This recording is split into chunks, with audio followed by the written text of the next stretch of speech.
Bonjour, bienvenue sur Folly Teams, j'espère que vous allez bien aujourd'hui et que vous allez aimer cette nouvelle vidéo. Cette fois-ci, je vous propose de mixer deux activités, le scrap et l'aquarelle, le tout très facile à réaliser avec peu de matériel. Et oui, c'est ça le principe de Folly Teams.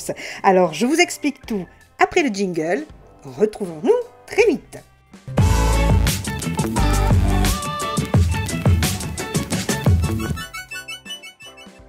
Nous revoilà ensemble pour passer un excellent moment. Mais oui, c'est une promesse bien sûr. Dans la bonne humeur, et bien oui, c'en est une autre, évidemment, comme d'habitude avec Folly Teams, et autour d'une réalisation scrap.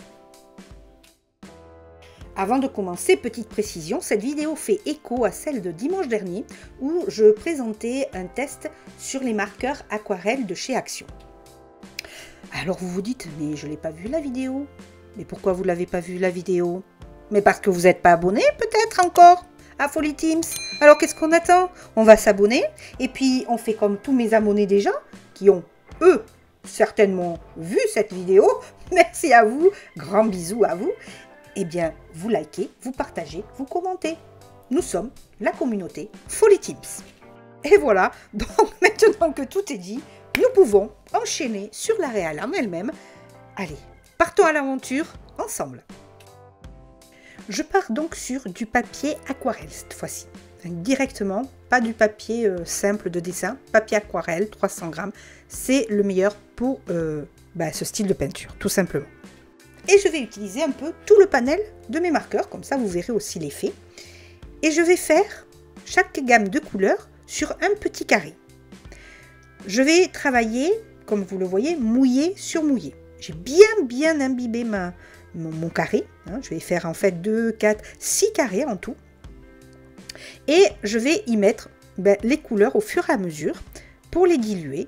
Donc là, je mets toute la gamme de mauve.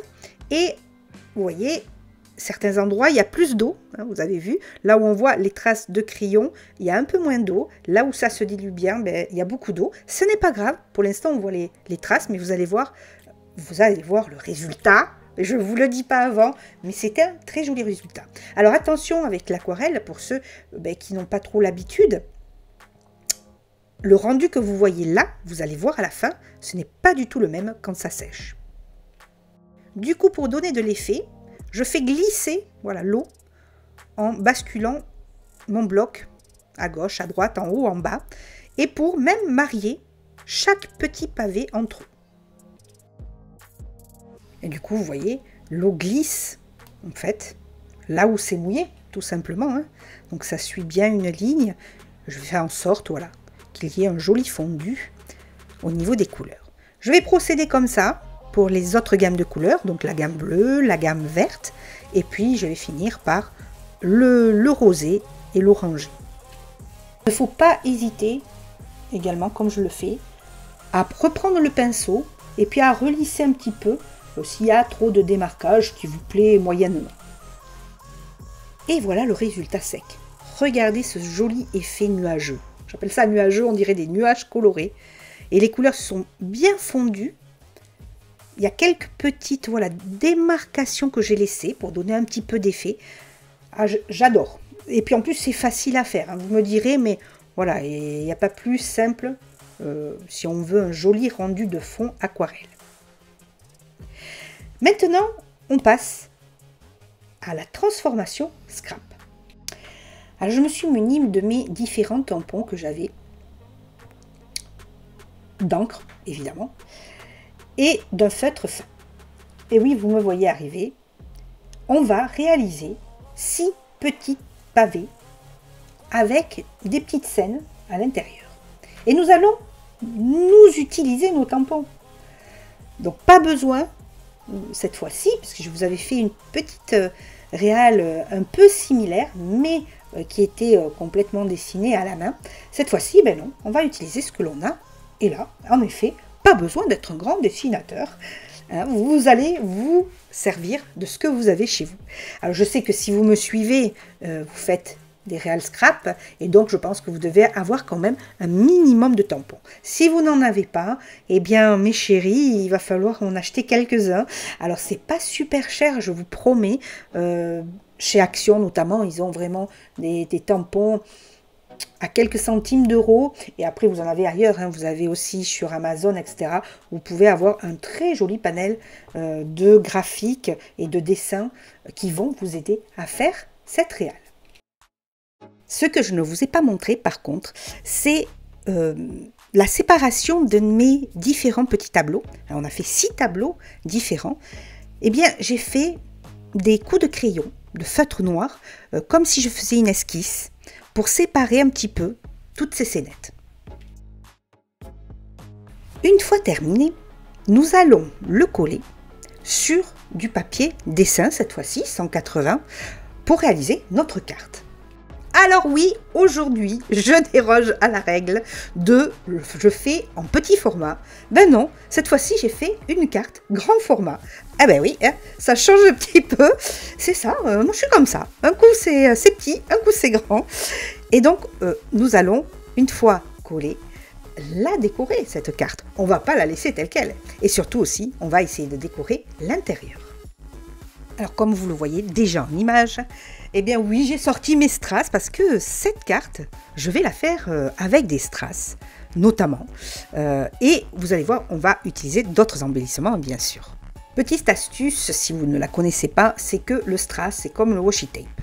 Il sert non seulement à décorer ou à mettre en évidence, hein. Moi j'ai mis en évidence le cœur des fleurs en mettant des tout petits strass. J'ai mis en évidence le haut et le bas en mettant des lignées de strass, mais aussi il sert à camoufler. Vous voyez, là où je mets voilà, mes petits strass rouges, c'est pour camoufler un peu. J'aime moyennement cette scénette là, où j'ai dessiné des sortes de fils de perles, et je mets en évidence pour un petit peu agrémenter la chose. Alors maintenant, nous allons passer à l'intérieur de la déco, parce que on va revenir sur la première page. Je manque d'inspiration là, hein, donc j'abandonne. Je laisse de côté, j'y reviendrai tout à l'heure, il manque quelque chose. Pour l'instant, je ne sais pas trop quoi.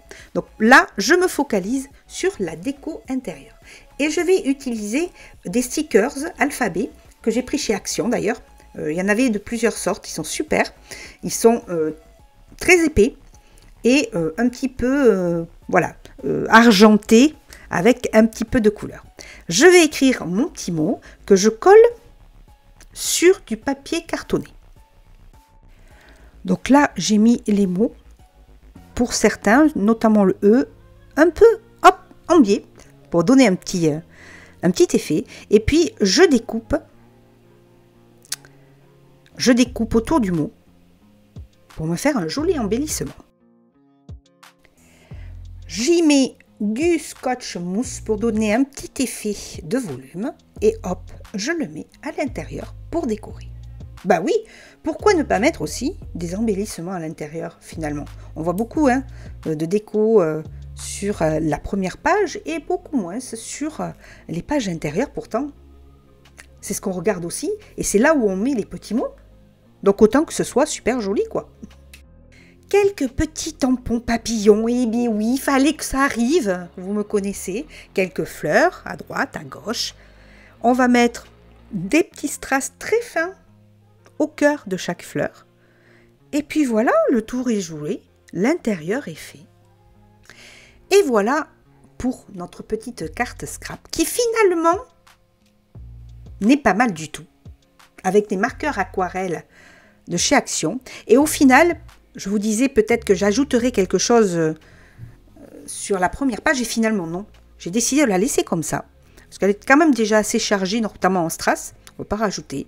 Et l'intérieur aussi, assez sobre. On pourrait y remettre un petit peu de couleur, pourquoi pas, aquarelle. Hein. Sur les petits papillons, on aurait pu très bien passer un petit coup de marqueur aquarelle. C'est une idée. En tout cas, j'espère que cette vidéo vous aura plu, que cette réal vous aura plu également et vous aura donné 1000 idées pour en faire plein d'autres. Je vous embrasse et je vous dis à très très vite sur Folly Teams. 1000 bisous.